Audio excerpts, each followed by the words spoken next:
this is D-Vyne and welcome to my channel. If this is the first time you're visiting this channel, make sure you hit that subscribe button and turn on your notifications as well so that when I upload new videos, you're the first to know. Now, it's been what? Almost 2 decades now? And Mariah Carey still won't relent with the shade she's been throwing at Jennifer Lopez. But how did this beef even start in the first place? Ever since the early 2000s when Mimi famously denied knowing J-Lo to a German TV host. Und was ist mit J-Lo? Die kenne ich nicht. Everyone's been trying to figure out what exactly went down between the two. Because there's no way that Mariah Carey can convince me that she legit does not know who Jennifer Lopez is. I still don't know her. I mean, whether or not you're a fan of Jennifer Lopez, there's no denying that she's an amazing performer. She's a Grammy-nominated singer with a certified 4-time platinum self-titled album.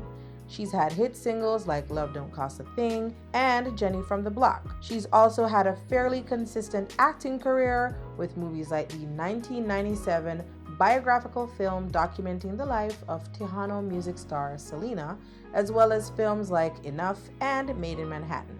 So, she isn't just some up-and-coming talent that hasn't gotten her name out there yet.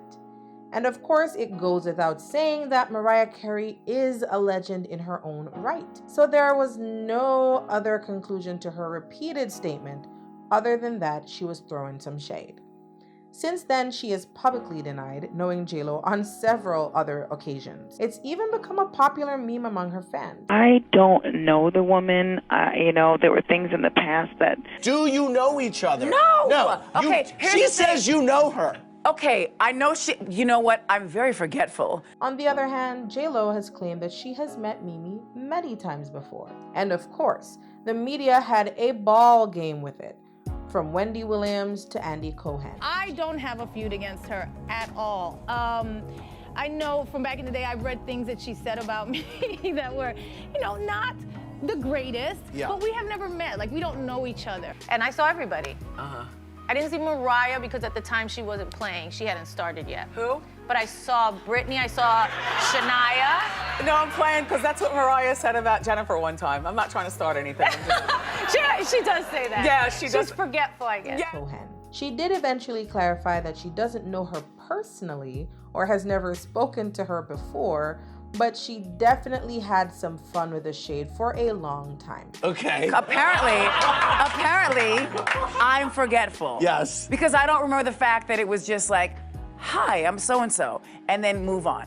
And then like, hi, that's it. Right. If I had never had a conversation with you and someone asked me about you, I'd be like, I don't know him, but he seems cool. Right. Or, I don't know him. Does she seem cool? I don't know her. This is one of the most enduring instances of shade that I have ever encountered in my life, personally. But how did this seemingly one-sided beef even start in the first place? Well, let's get to the bottom of it. Mariah released her memoir entitled The Meaning of Mariah Carey in September 2020, and in it she details her side of the decades-long beef. Now, for those who don't know, Mariah used to be married to Tommy Mottola. They met when she was just 18 years old, and back then he was president of Columbia Records.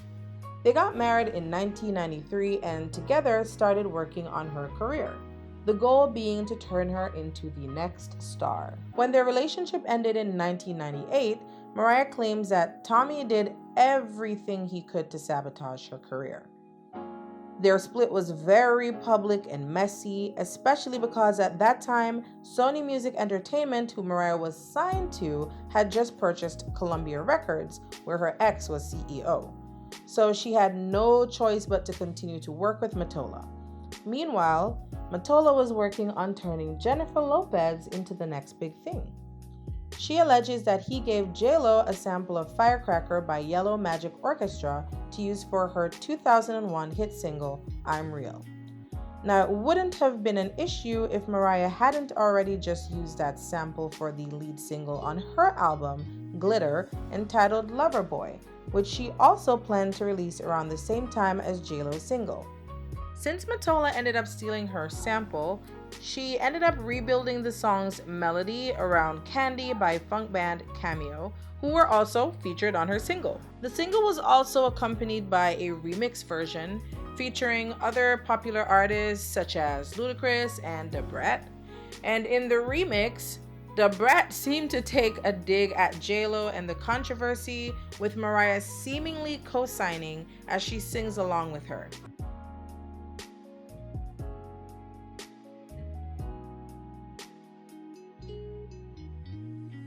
I swear I love Mariah and her shadiness. She also claimed that she had plans to collaborate with Ja Rule, but those plans changed after he ended up being featured on J-Lo's album, which was an obvious attempt to throw Mariah off. She wrote that her ex personally contacted Irv Gotti, one of the co-founders of Murder Inc. Records, and asked him to have Ja Rule work on a duet with J-Lo for her album. As a result, she had to completely remake the song that she had been working on. In an interview, Irv Gotti, in his own words, threw Tommy Mottola under the bus by sharing the story behind J-Lo's hit single, I Am Real, the remix, featuring Ja Rule. He confirmed Mariah's claims that Mottola promoted Jennifer Lopez in order to spite his ex-wife. So Tommy Mottola calls me at like 6 a.m. because he found out me and Rule made a record with Mariah Carey.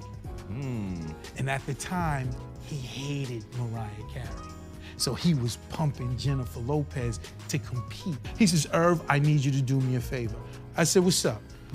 I need you to make a record with J-Lo, but I want you to put Ja Rule on it and make it a duet kind of a record. He knows we just did this shit with Mariah, which was a duety record, and he's trying to Mariah. In Mariah's memoir, she explained that her ex was furious that she ended things with him and that he could no longer manipulate her. So he was doing everything he could to ensure that her album flopped. Mariah claimed that Mottola and his cronies would even mess with her promotional products in record stores and try to interfere with the soundtrack for Glitter, her semi-autobiographical film. Despite all of his attempts to thwart her, he was clearly unsuccessful, as Mariah's single Loverboy ended up being the best-selling single of 2001. I know he must have felt like a damn fool when she still came out on top, and she sure must have felt an even greater sense of accomplishment when she proved to him and herself that she could stand on her own too. At the same time, I don't know how much of that energy she should really be directing to J-Lo. At the end of the day, it was her ex who orchestrated it all. He had the power in that business relationship, and J-Lo was just an up-and-coming artist at the time who wanted to make it in the industry.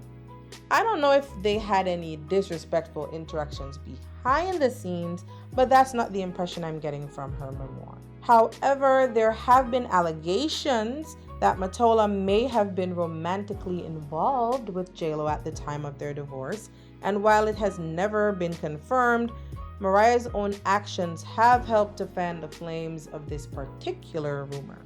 I mean, J-Lo's marriage to her first husband, actor Ojani Noah, ended in the same year that Mottola's relationship with Mariah ended. Coincidence or not? Now, I'm not trying to say that she was a homewrecker or anything, because clearly Mariah was over Mottola and his alleged manipulative ways, but it does look kinda sus. That's all I'm saying. So, what do you guys think? Let me know down in the comments. And don't forget to hit that subscribe button and share this video. Also, turn on your notifications so that whenever I post a new video, you're the first to know. Until next time.